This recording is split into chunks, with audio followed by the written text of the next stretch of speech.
Okay, Canada to me is just one of the greatest countries on earth. When I think of Canada, I just think of freedom, of peace, and beauty. And I guess this 150, the first thing that comes to mind, I was only a child when Canada celebrated its centennial year, and I remember growing up in a small community on the coast of Labrador, isolated.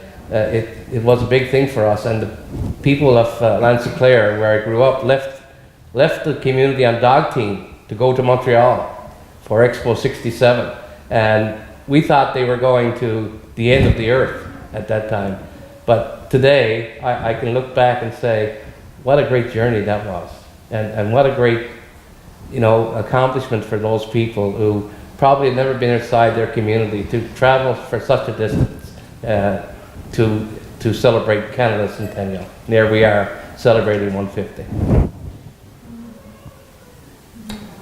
For me, when I think about Canada, the spirit and emotion that is Canada, and I'm lucky enough to have traveled all over the world, and for many years I worked in Russia. And just by way of example, one time I was going down a river, the Izhma River in northern Russia, the Komi Republic, and we stopped into a small village, and this was just a few years after the Soviet Union collapsed.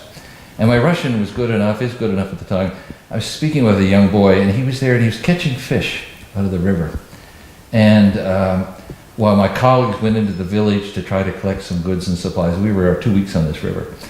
And when my colleagues came back, everybody's speaking Russian, and the mother of the little boy, she said, "Where are you from?" She said, "Your accent is very different."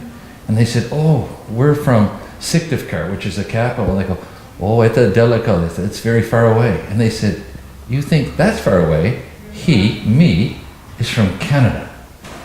And the little boy came over to me, and he just took my skin on my hand, and he said, "Is Canada from Canada?"